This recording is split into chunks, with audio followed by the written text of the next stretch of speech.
मिनश्शैतानिर्रजीम। बिस्मिल्लाहिर्रहमानिर्रहीम। मेरे नहायत ही वाजिबुल एहतराम असाज़ान ग्रामी और मेरे हम मकतब साथियों, अस्सलाम वालेकुम रहमतुल्लाहि व बरकातुहू।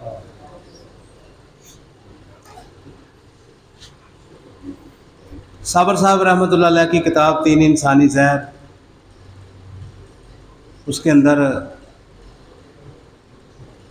दो ज़हरें मुकम्मल से कोशिश की हैं बयान करने की, ज़िंदगी के तजुर्बात मुशाहदात उनको अच्छे तरीके से आपके गोश गुजार किए हैं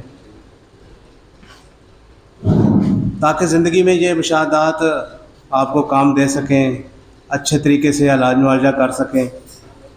तशख़ीसी पहलू के हवाले से भी आपसे आपने तजुर्बात शेयर किए थे और तजवीज़ के हवाले से भी शेयर किए थे। तो मुझे उम्मीद है कि मेरे साथियों को इंशाअल्लाह ताला मुझ जैसे तालिब इल्म की कुछ ना कुछ तो ज़रूर समझ आई होगी। आप लोग अच्छे तरीके से मेरी मेहनत की कुछ तरफ तवज्जो देंगे ना तो इंशाअल्लाह ताला ये वक्त दूर नहीं कि आपको पहचानने में परेशानी हो कि ये किस जहर का, किस परेशानी का, किस हालत के अंदर ये मरीज़ है। और इंशाअल्लाह ताला मेरी कोशिश ये होती है कि पहले अपनी ज़िंदगी में उसको अच्छे तरीके से तजर्बा मुशाहदा करूं, फिर आप लोगों के सामने रखूं। तो आज भी मैं उन तीन जहनों में से जो पहले दो बयान कर चुका हूं, एक सुजाक था, एक आतशक थी, बवासीर थी।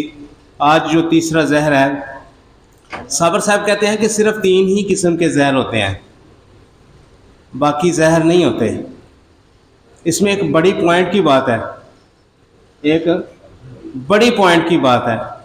याद रखें जहर किस तरह जिस्म के अंदर वारद होते हैं, आपने उसको ना अच्छे तरीके से गौर करना है मेरी बात की तरफ। जहर के तीन ही ज़राए होते हैं। साबर साहब ना इसकी मिसाल बयान करके ना एक बयान करते हैं, कहते हैं कि आतशक, बवासीर और जहर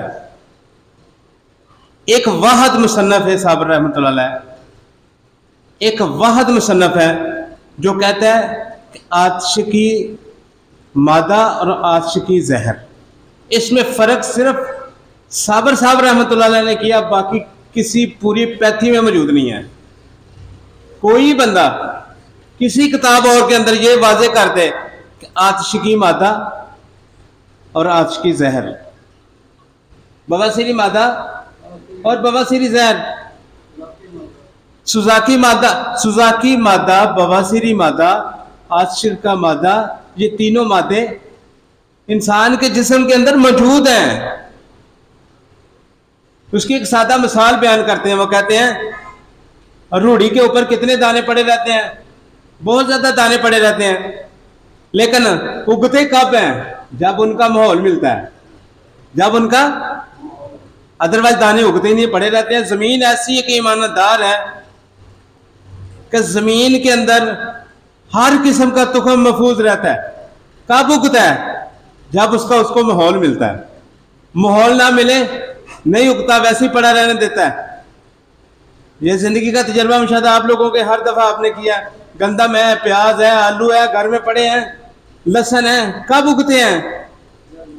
जब उनका माहौल मिलता है उनको, अदरवाइज नहीं उगते। तो साबर रहमतुल्लाह अलैह इसके अंदर एक ऐसी बात बयान करते हैं, कहते हैं कि आतशकी मादा आतशक से पैदा होता है। आतशकी मादा आतशक से पैदा होता है। याद रखें कि जब ये जहर इंसानी जिस्म के अंदर दाखिल होते हैं तो इसके तीन ही कैफियत होती हैं। या तो ये बैरूनी तौर पे किसी से छूत छात की वजह से लग जाते हैं, या अंदरूनी तौर पे किसी ग़िज़ाई, कैफियाती, नफ्सियाती, मादी तौर पे जिस्म के अंदर पैदा हो जाते हैं। तीसरा इनका एक सबसे बहुत बड़ा जरिया है वालिदैन, जो विरसे के अंदर इंसान को मिल जाते हैं। याद रखें शुगर विरासत में नहीं होती, शुगर जहर नहीं है, शुगर एक अलामत है। याद रखें, यहां ये याद रखेंगे 3 किस्म की जहरें हैं। शुगर इनमें जहर नहीं है जो विरिश से हाँ, कुछ लोग यही कहेंगे कि यार ये जो शुगर है ये तो मेरे बाप को भी थी, बहन को भी थी, सारे को है। असल में वो शुगर ही नहीं है। गलत तरीके से समझ के गलत तरीके से लोग